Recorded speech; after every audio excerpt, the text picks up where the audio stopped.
57편에 왔습니다.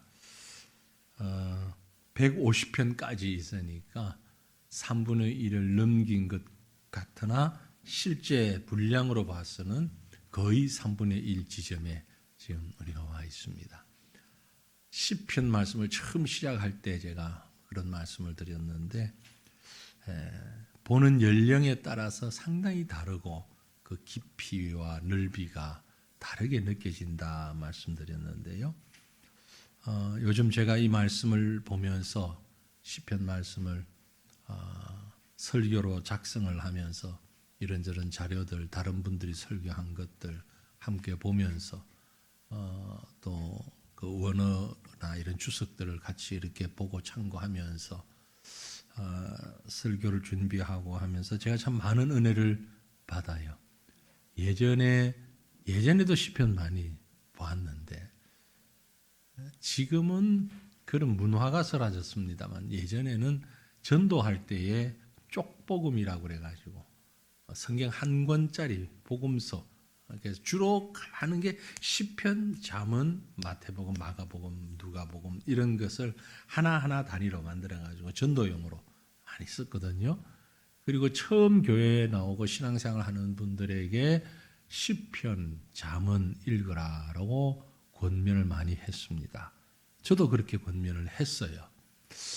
그런데 지금 이번에 제가 시편을 이렇게 보면서 처음 신앙생활 하는 사람, 초신자들이 읽기에는 조금 안 되는 건 아니지만 깊이 있게 읽기가 어렵겠다. 시편이라는 것이. 그런 생각이 좀 많이 듭니다. 가장 가볍게 신앙생활을 시작하면서 가장 가볍게 읽을 수 있는 성경이 뭐 가볍다 무겁다가 비중을 얘기하는 게 아니고 읽는 사람이 그래도 부담 없이 다가가서 말씀을 읽을 수 있는 게 사실 마가복음이에요. 참 예수 믿는 사람에게 여러분이 권할 때 창세기부터 읽어 그러지 마시고 읽으면 좋겠지만 참 부담스럽고 뜻도 모르고 이런 건 우리 바나바 지금 하시는 분들 혹시 참고가 된다면 제일 먼저 쉽게 접할 수 있는 게 마가복음이 비교적 짧고 복음서 가운데서 그리고 쉽고 그렇습니다. 그러나 이제 개인의 성향에 따라서 또 시적이고 감정적인 분들은 시편을 참 좋아해요. 그래서 시편을 읽으면 좋은데 조금 염려되는 것이 그걸 너무 문학적으로만 읽을까 하는 염려가 조금 되는 것입니다. 잠언도 너무 귀하잖아요. 그런데 잠언의 말씀을 읽으면서 너무 교훈적으로만 훈계하는 걸로만 쓸 수 있으니까 좀 조심스럽기도 한데 아무튼 시편은 읽으면 읽을수록 그 깊이가 너무너무 참 오묘한 것 같다 하는 생각을 합니다. 자, 오늘 우리 57편에 왔는데요. 57편을 읽으면서 제일 많이 떠오르는 단어가 있다면 기회, 포기, 그리고 하나님. 다윗의 마음에 여러 가지 단어들이 있겠지만 기회, 포기, 하나님 이런 단어들이 다윗의 마음에 와닿지 않았을까? 그래서 이 시를 짓지 않았을까 하는 생각을 합니다. 저도 지금 시를 짓는 사람은 아니니까 어릴 때야 학생 시절에야 다 지었잖아요. 그죠? 다 시도 짓고 이렇게 했는데 지금 우리가 시인은 아니니까. 그러나 그 마음을 이렇게 한번 들여다보면 그런 생각이 들어요. 우리가 살다 보면 여러분 이런저런 모양으로 이런저런 이유로 기회라는 게 옵니다. 세상 사람들이 말하는 인생에 3번 기회가 온다 그런 얘기도 있지만 그건 말고도 기회가 있어요. 뜻하지 않게 찾아오는 기회가 있습니다. 그래서 그 기회가 때로는 우리를 성공으로 이끌 수도 있고 때로는 실패하게 할 수도 있고 때로는 꿈을 이룰 수 있기도 하고 때로는 아이고 이거 잘못됐네 발목 잡혔네 이런 때도 있고 참 많은 기회가 있잖아요. 그죠? 그 기회를 우리가 어떻게 보내느냐 어떻게 사느냐 참 중요한 것 같아요. 너무 중요한 것 같아요. 예전에 제가 한번 말씀드린 걸로 생각이 되는데 옛날에 빌리그리암 전도 집회 여의도 광장에서 한참 많이 했었잖아요, 그죠? 그때에 제가 그 집회를 참석하면서 지금 생각하니까 분위기에 휩쓸린 것 같기도 하고 그게 하나님의 성령께서 주신 마음이기도 한데, 그때 무슨 그 얘기했냐면은 선교에 관한 얘기를 하면서 선교사로 헌신하고 싶은 사람, 평생은 아니어도 내 생의 일정 기간이라도 하나님 앞에 선교사로 헌신하고 싶은 사람 일어나라 그러는데 일어났어요, 제가. 왜 일어났는지. 때로는 그때 내가 왜 일어났지? 일어났어요, 어쨌든. 근데 제가 분위기에 휩쓸렸다라고 얘기하는 게 전도사였거든. 아주 초보, 아주 어린 20대 초에 제가 전도사를 했으니까 20대 초에 아주 어린 전도사인데 청년들, 학생들을 몇 명 인솔해가지고 그 집회에 참석한 거야. 목사님이 데리고 같이 갔다 오라고 그래가지고. 왔는데 이제 그래도 전도사니까 나이는 지난해나 비슷하지만 나이는 뭐 별 차이 없어요. 지금은 다 같이 만난다면 같은 세대인데 어쨌든 그때는 그래도 내가 전도사하고 같이 온 청년들, 학생들 있으니까 체면이라는 것도 그래서 그랬는지 어째서 그랬는지 모르겠어요. 아무튼 벌떡 일어났어. 그러니까 하나님 앞에 완전히 코 깨인 거잖아요. 지나고 보니까 그래서 하나님이 그때 그 마음을 들게 하셨고 그래서 선교에 특별히 관심을 갖게 하셨고 선교지에도 있었고 지금도 아무튼 뭐 자타가 얘기하다시피 저를 얘기하면 선교를 다 말을 하거든요. 교단에서 누구 다른 모사님들 만나도 하여튼 저를 만나면 제 얼굴을 보면 제일 먼저 선교라는 말을 먼저 떠올리니까 기회죠. 하나님이 만드신 기회. 때로는 복수할 기회가 주어지기도 합니다, 우리한테. 그죠? 근데 그걸 놓치고 나면 원통하죠. 그때 했어야 되는 건데. 그때. 왜 제가 이 말씀 드리는 거니까요. 시편 57편은 다윗이 지금 그 기회를 생각하며 적은 시입니다.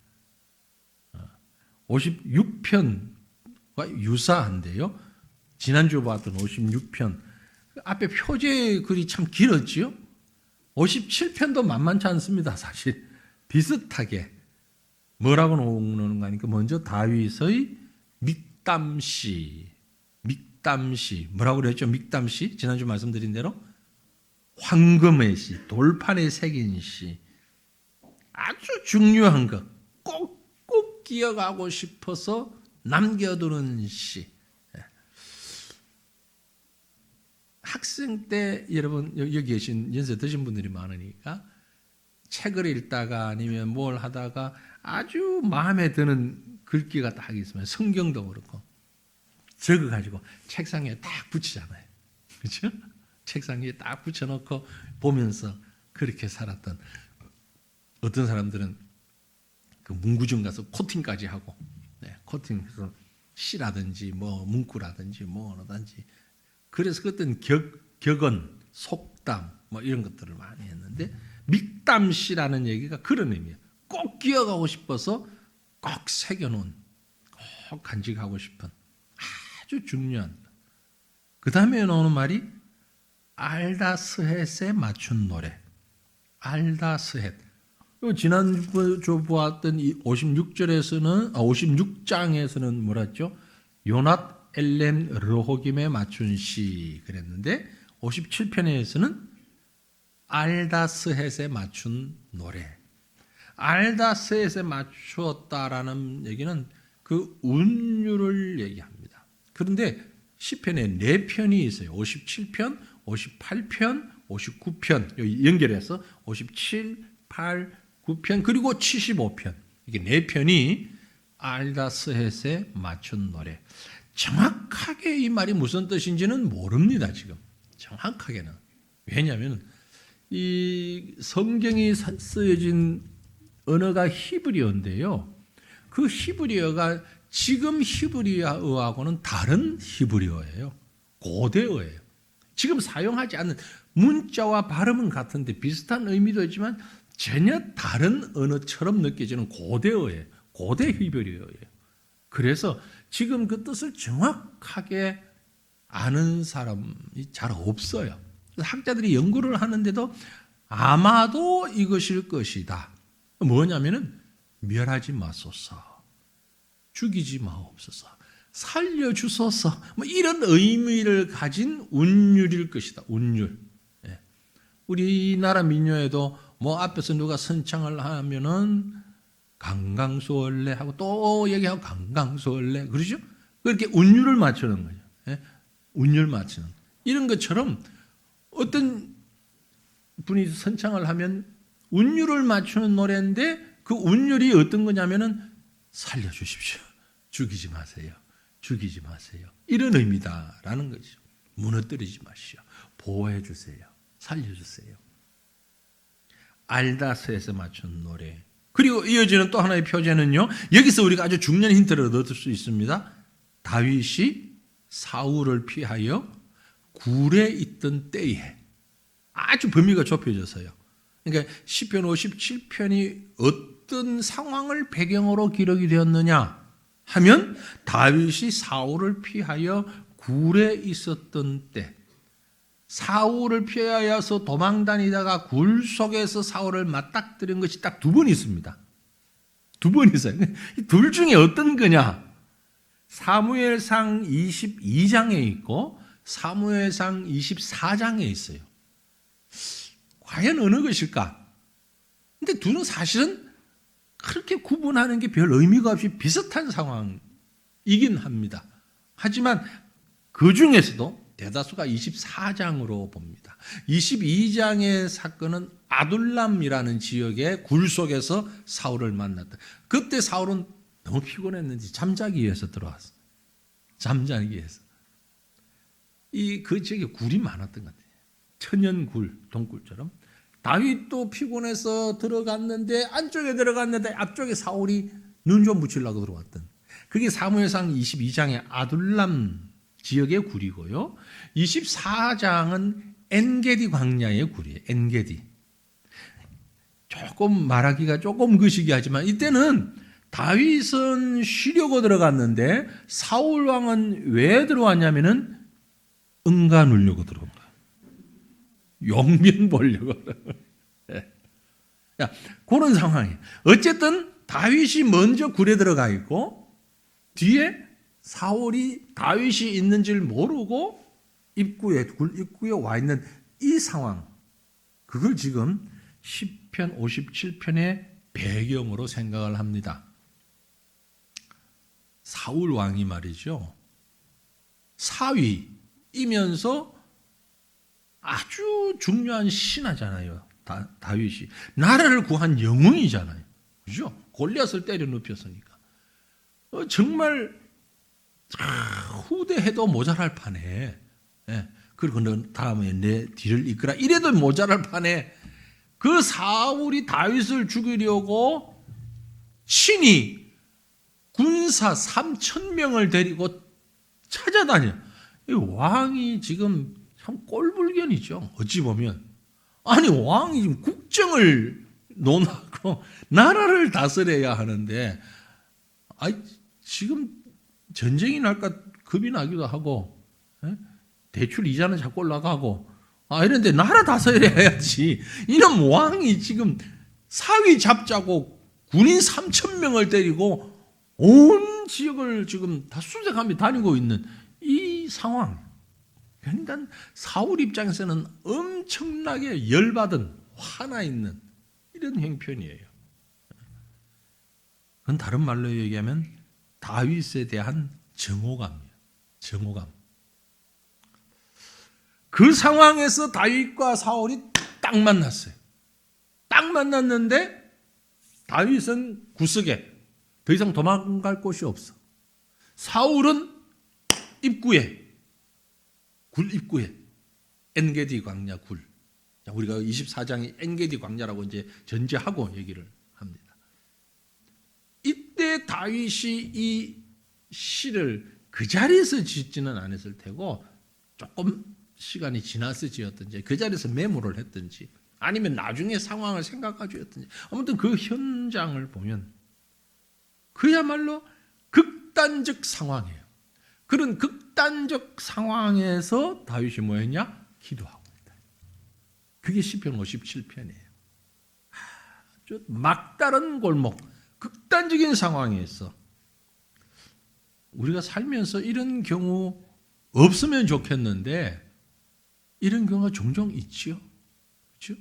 아마 경험하신 분들도 계실 테고 어쩌면 지금 그런 상황에 계신다면 정말 이 말씀이 기가 막히게 그 영혼을 위로하는 말씀이고 앞으로 우리가 살면서 이런 상황 만날 수도 있어요. 만나지 않으면 더 좋겠지만 극단적인 진퇴양난이라는 말을 하죠.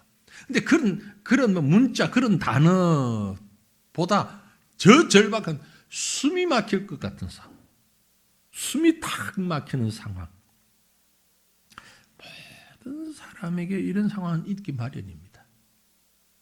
피할 데가 없어요. 피할 방법이 없어요. 마치 지난번에 우리가 얘기한 것처럼 골리앗의 고향에 도망가다가 보니까 골리앗의 고향에 가가지고서 꼼짝없이 지금 붙잡힐 때 뭐 했죠, 다윗이? 연기 대상에 넣을 법한 문짝을 그적거리면서 침을 질질 흘리며 미친 채 했잖아요. 그래서 연기 대상 받았잖아요. 살아나왔잖아요, 거기서. 그런 일들이 다윗에게 지금 여러 번 있는 거예요. 딱 굴 속에 갇혀 있는데 거기에 사울 왕이 들어온 것입니다. 그 상황을 우리 조금 지금 설명보다는 성경을 한번 보십시다. 사무엘상 24장 1절부터 7절 말씀이에요. 성경을 읽을 때 너무 빨리 읽으려고 생각하지 마세요. 막 전능하사 천지를 창조하신 하나님 아버지를 믿소. 그 상 주는 것도 아닌데 뭐하러 그렇게 빨리? 저 이제 젊은 청년들이나 학생들 잘 그러는데 그럴 필요 없습니다. 천천히 읽는 것이 오히려 이해하기 훨씬 쉽습니다. 사무엘상 24장 1절부터 7절 말씀을 우리 다 같이 한 목소리로 읽어보십시다. 사울이 블레셋 사람을 쫓다가 들어오매 어떤 사람이 그에게 말하여 이르되 보소서 다윗이 엔게디 광야에 있더이다 하니 사울이 온 이스라엘에서 택한 사람 3,000명을 거느리고 다윗과 그의 사람들을 찾으러 들염소 바위로 갈새 길가 양의 우리에 이른즉 굴이 있는지라 사울이 뒤를 보러 들어가니라. 다윗과 그의 사람들이 그 굴 깊은 곳에 있더니 다윗의 사람들이 이르되 보소서 여호와께서 당신에게 이르시기를 내가 원수를 내 손에 넘기리니 내 생각에 좋은 대로 그에게 행하라 하시더니 이것이 그날이니이다 하니 다윗이 일어나서 사울의 겉옷자락을 가만히 베니라. 그리한 후에 사울의 옷자락 뱀으로 말미암아 다윗의 마음이 찔려 자기 사람들에게 이르되 내가 손을 들어 여호와의 기름 부음을 받은 내 주를 치는 것은 여호와께서 금하시는 것이니 그는 여호와의 기름 부음을 받은 자가 됨이니라 하고 다윗이 이 말로 자기 사람들을 금하여 사울을 해하지 못하게 하니라. 사울이 일어나 굴에서 나가 자기 길을 가니라. 아멘.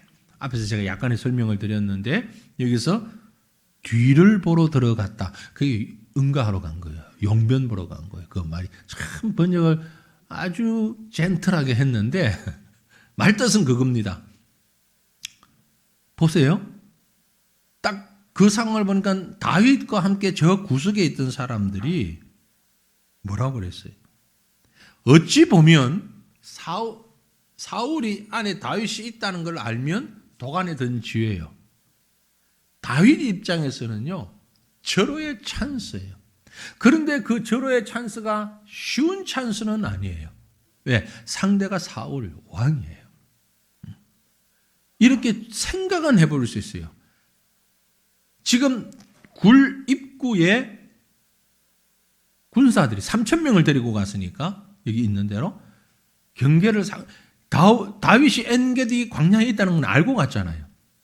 그러니까 굴 주변에 왕이 지금 급해가지고 야, 나 용변 좀 봐야 되겠다고 들어가니까 따라 들어온 군인은 없을 거예요.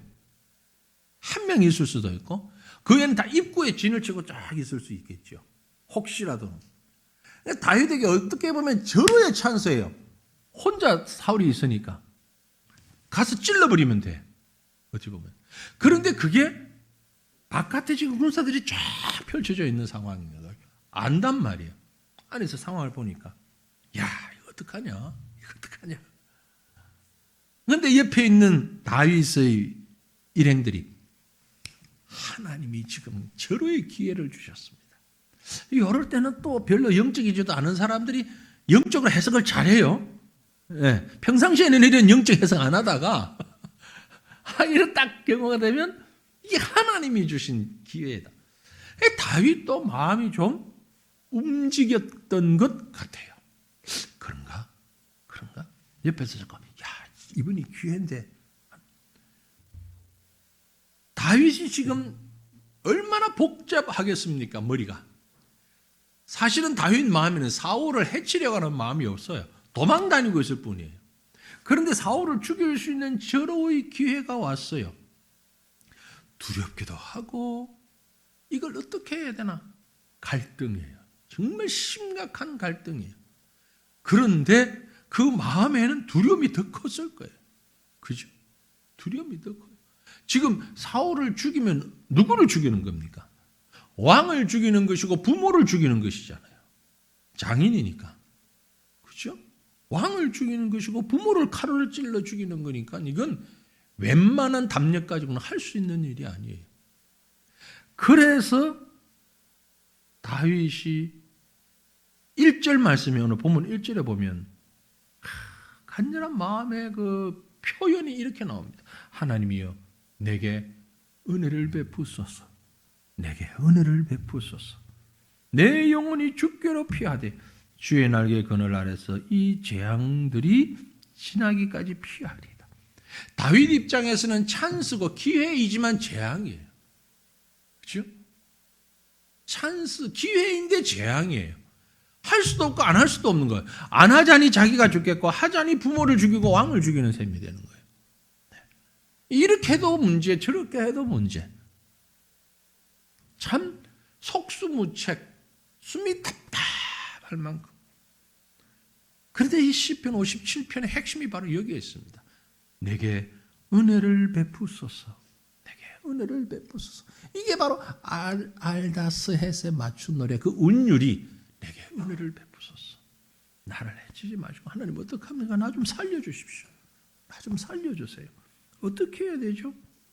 위기이면서 기회인데, 위기면서 기회인데 이 순간을 내가 어떻게 지나가야 되는가?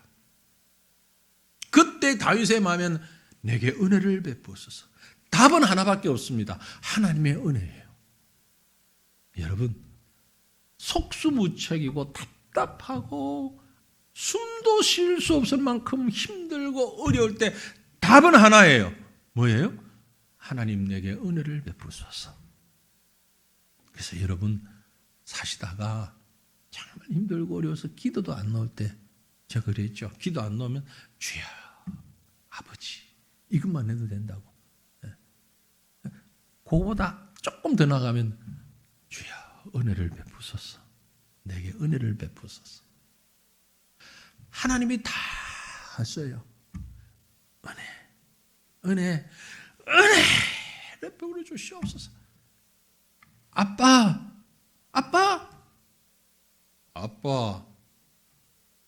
내용이 다 다르죠. 듣는 부모는 알아. 애가 그렇게 부를 때 엄마.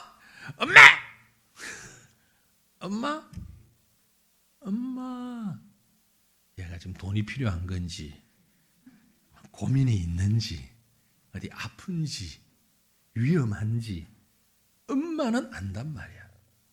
하나님이 왜 모르실 것 같아요? 안단 말이야. 하나님, 아버지, 하나님 은혜 베풀어 주시옵소서. 은혜를 베풀어 주시옵소서. 사람들이 무슨 은혜, 무슨 일인데 하나님은 그렇게 반문 안 하셔. 은혜를 베푸소서. 은혜를 베푸소서. 그 말 속에는 무슨 의미가 포함되어 있는 거 하니까요. 은혜라는 말이 무슨 말입니까? 받을 자격이 없는 사람이 받는 게 은혜잖아요. 이미 다윗은 이 고백을 하면서 하나님 앞에서 자기 자신을 완전히 낮춘 겁니다. 자신을 낮추지 않은 사람은 이 고백을 할 수가 없어요. 은혜를 베푸소서. 대통령이, 왕이 백성 보고 아주 말단 공무원 보고 내게 은혜를 베풀어 봐. 이건 말이 안 되는 거잖아요. 그죠? 말단 공무원이 장관이나 대통령한테 은혜를 베풀어서 그건 말이 되는 거죠. 자기가 낮으니까 높은 자에게 하나님이 내게 은혜를 베푸소서. 내게 은혜를 베푸소서. 그리고 이어지는 기도는 뭡니까? 내 영혼이 주께로 피하나이다. 내게 은혜를 베푸소서. 내 영혼이 주께로 피하나이다. 은혜를 베푸소서도 두 번 되고 내 영혼이 주께로 피하나이다. 이것도 두 번이나 반복해요. 피하나이다. 주님께로 피하나이다. 근데 여기 잘 보세요. 내 영혼이 주께로 피하되 내 영혼이 주께로 피하되 주인에게 그늘 아래에서 이 재앙들이 지나기까지 피하리이다. 피한다는 말이 두 번 나오잖아요. 그죠? 근데 그 원어를 보면 시제가 달라요. 시제라는 건 그 앞에 주께로 피하되라는 말은 완료형이고 끝에 있는 피하리다라는 건 미래형이에요. 이미 내가 동굴 속에 피해 있어요. 지금 굴 속에 들어와 있어요. 1차적으로는 피해서요. 하나님의 은혜로. 그런데 또 피해야 돼요. 사울과 맞닥뜨리지 말아야 돼요.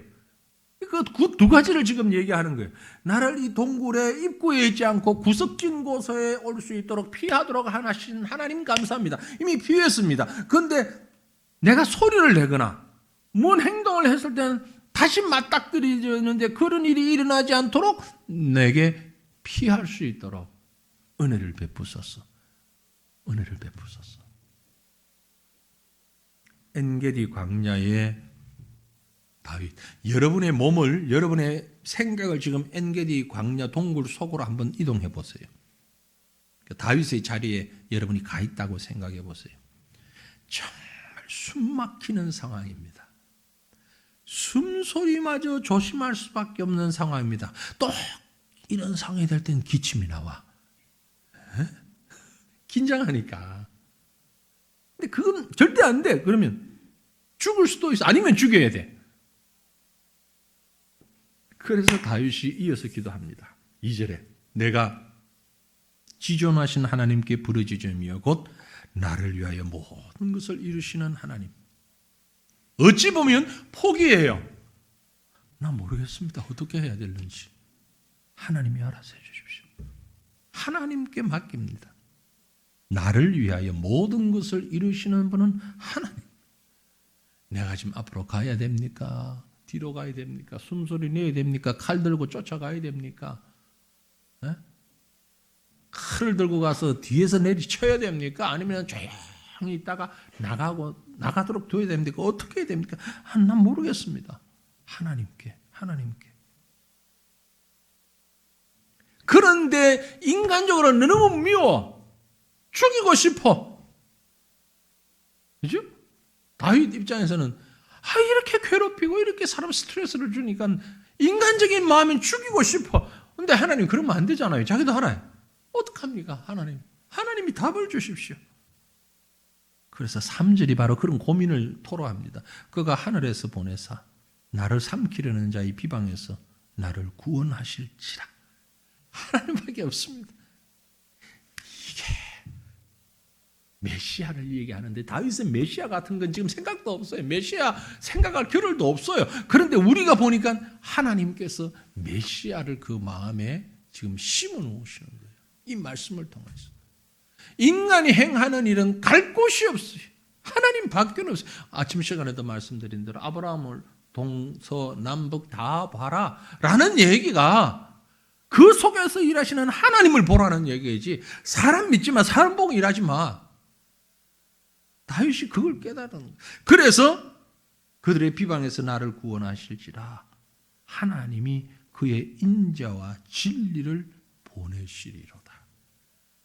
다윗의 마음은 내가 지금 처해 있는 이 이리저리도 못하는 갈등 가운데서 하나님의 영광의 속성을 바라보는데 그 하나님의 영광의 속성을 어디서 배운 게 아니고 경험으로 느끼고 배운 것인데 인자와 진리예요. 여러분, 인자와 진리 조금 익숙한 표현 같지 않아요?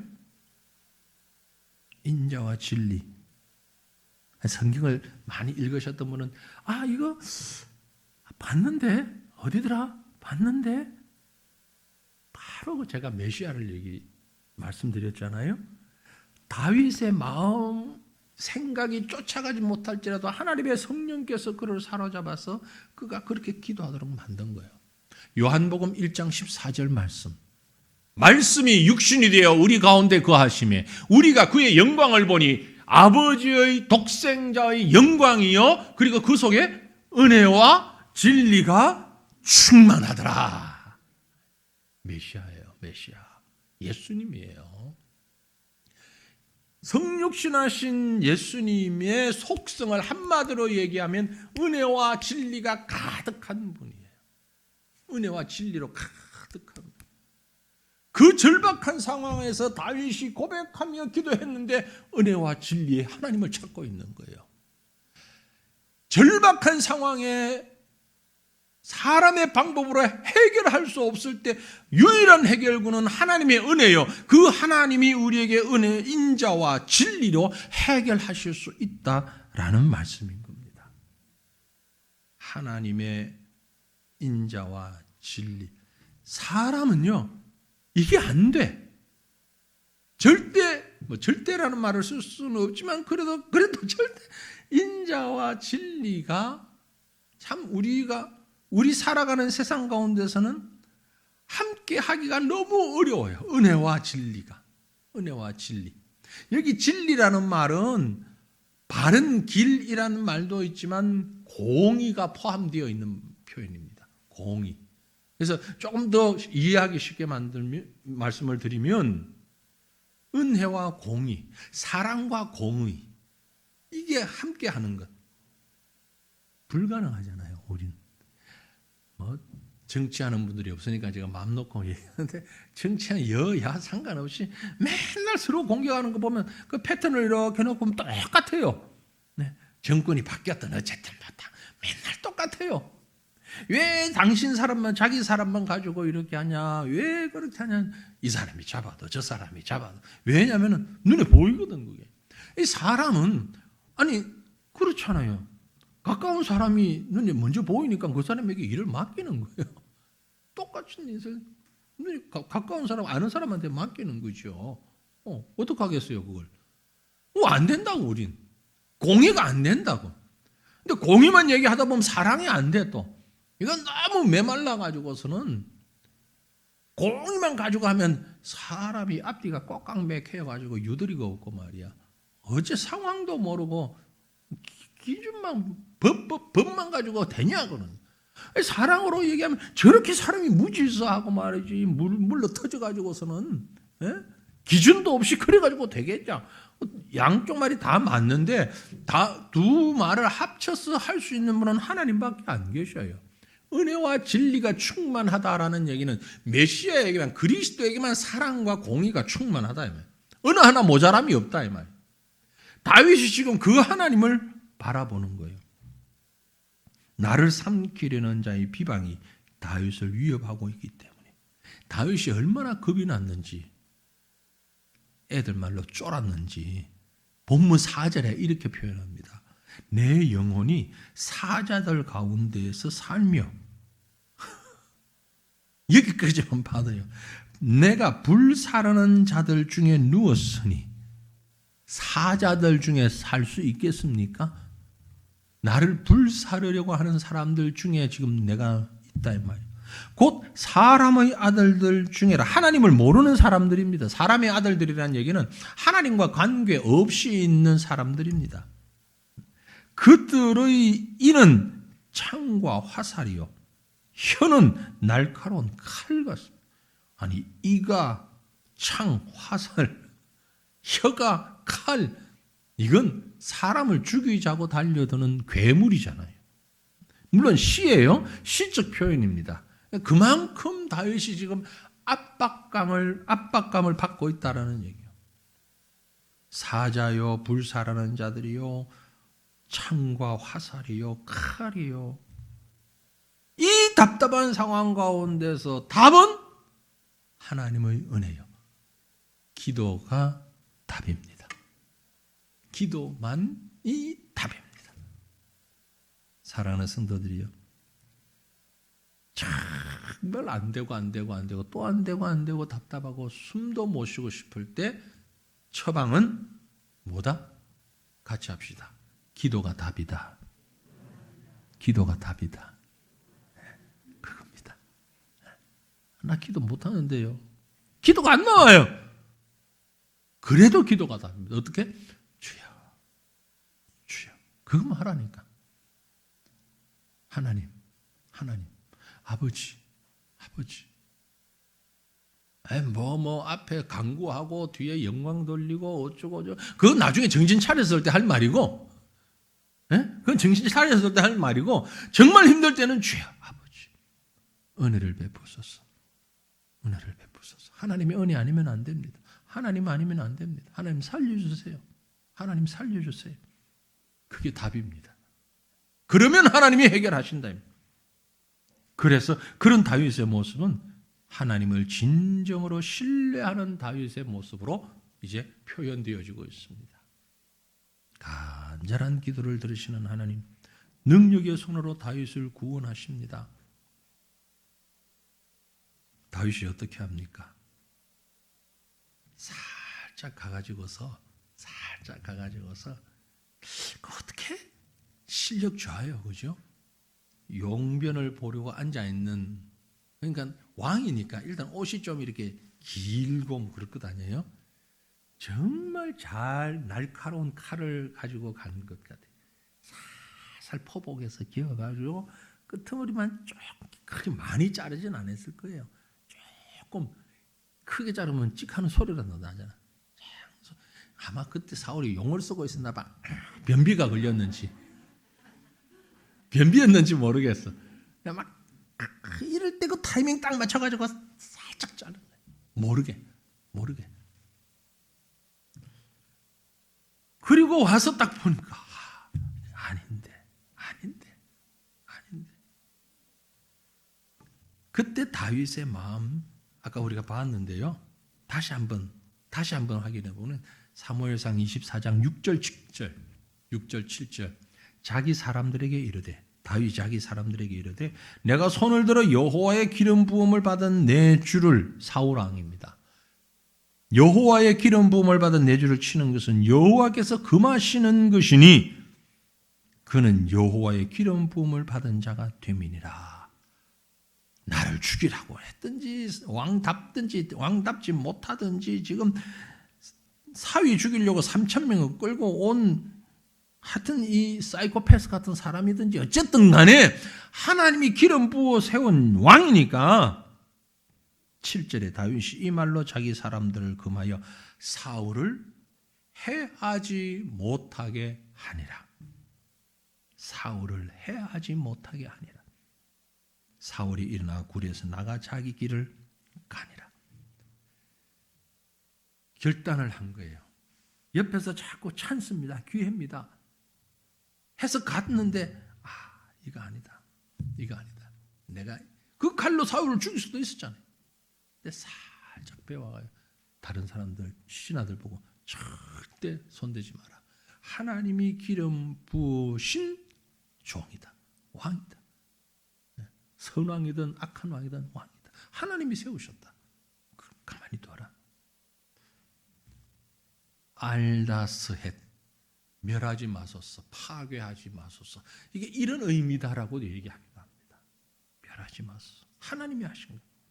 그래서 본문으로 돌아오면요, 본문 5절에 하나님이여 주는 하늘 위에 높이 들리시며 주의 영광이 온 세계 위에 높아지기를 원하나이다.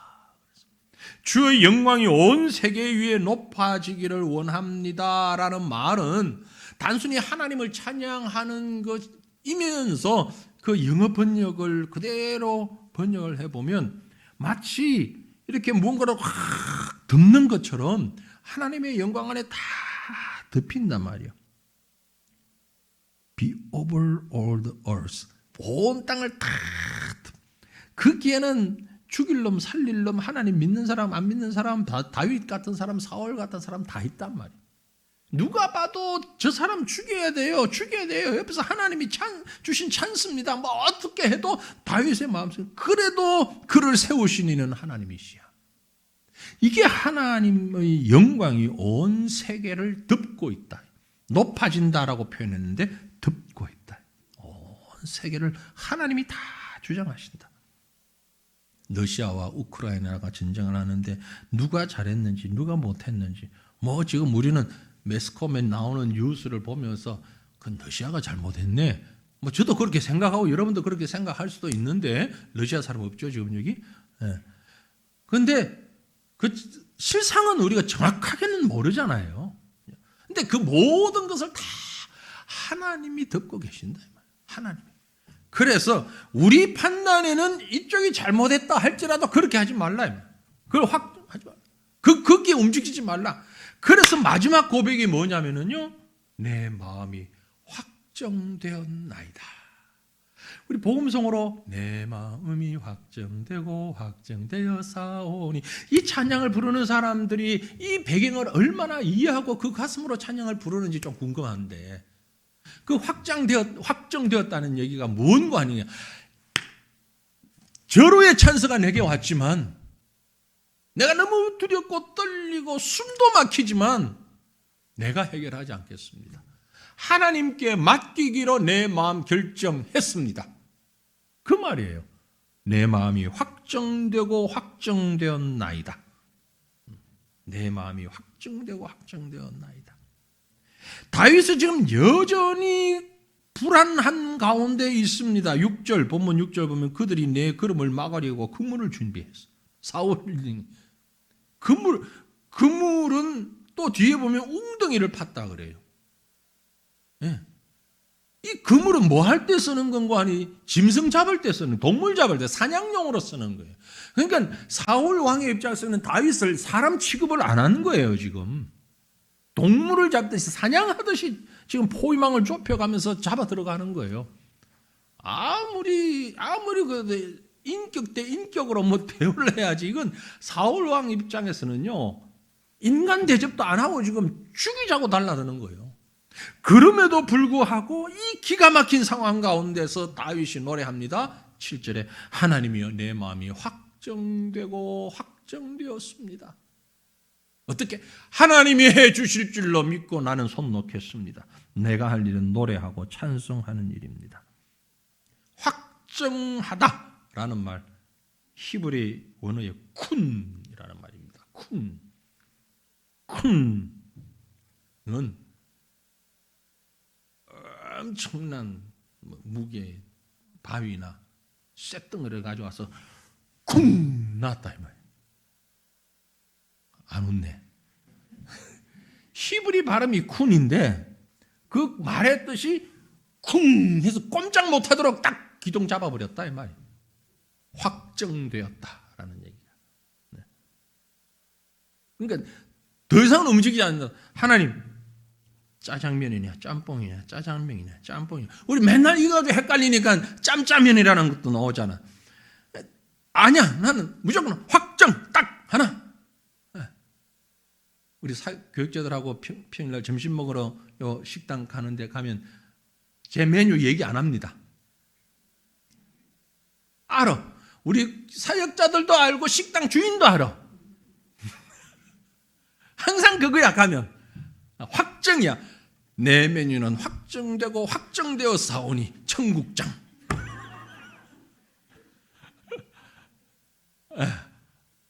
아니 물어보지도 않아 가면. 제가 뭘 먹을 건지에 대해서는 물어보지도 않아. 확정이야. 어느 날은 바뀌어요. 가끔 그런데 저도 사람이다 보니까. 그건 바뀌어도 그냥 자는 거잖아. 진리도 아닌데. 응? 똑같은 걸 먹으면 지겨우니까. 다윗은 지금 마음이 사울을 죽여야 됩니까? 말아야 됩니까? 아버지인데, 부모인데, 왕인데, 하나님이 세우셨는데, 그런데 나를 인간 취급도 안 하고 동물 취급하면서 그물까지 치고 웅덩이 파고 마치 토끼 잡듯이 사냥하듯이 나를 몰아치는데 내가 지금 어떻게 해야 됩니까? 저러이 기회가 왔는데 어떡하죠? 확정. 하나님께 맡깁니다. 그거에 내 마음이 확정되고 확정되었습니다. 앞으로 찬양하실 때는요, 항상 이 말씀을 생각하시면서 하나님께. 이 다윗의 확정에는 몇 가지 그 특징이 있는데 확고한 믿음의 찬양으로 확정됐어요. 7절에 다시 보면 하나님이여 내 마음이 확정되고 내 마음이 확정되어 싸우니 내가 노래하고 내가 찬송하리다 그랬어요. 찬양 매우 적극적입니다. 그래서 내가 노래하고 내가 찬송하리이다. 8절에도 보면 내 영광아 깰지어다 비파야 수금아 깰지어다 내가 새벽을 깨우리로다. 찬양하기 위해서 발버둥 치는 거예요. 지금 이건 여러분 경험해 보신 분들 몇 분 계실 텐데요, 새벽에 찬양하는 거 정말 힘들지요.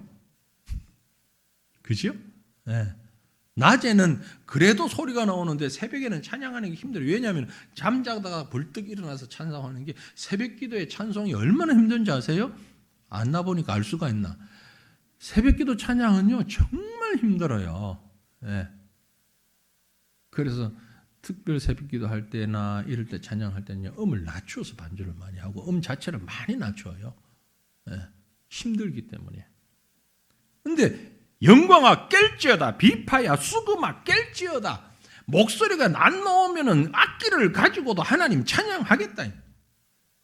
깨워서라도 내가 이를 악물고도 하나님 찬양하겠다. 마음이 확정되는 게 쉬운 일 아니잖아요. 뭐 다윗이라고 우리랑 다릅니까? 똑같은 사람인데 사울이 왜 안 밉겠습니까? 왜 불안하지 않겠습니까? 왜 죽이고 싶지 않겠어요? 그러나 그 모든 거 다 내놓고 적극적으로 내가 하나님 찬양하는데 몰두하겠습니다. 딴 것 안 보겠습니다. 새벽이든 밤이든 낮이든 뭐 잠을 자든 안 자든 하나님만 찬양. 그래서 이건 좀 더 제가 공개적이에요. 공개적.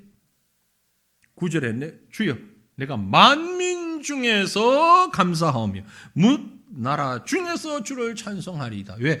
여러 사람 앞에 찬양하면 이제 주스 담을 수가 없잖아. 우리가 공개화시킬 때는요 그렇잖아요. 그죠? 더 이상 나도 내 마음이 변할지 모르기 때문에 아주 선포해버리는 거예요. 내가 이렇게 하겠습니다. 그러나 하면 이제 다시 되돌리기가 너무 어렵잖아요. 의도적으로 그렇게 하는 거예요. 의도적으로. 왜냐하면 왜 이렇게까지 하느냐?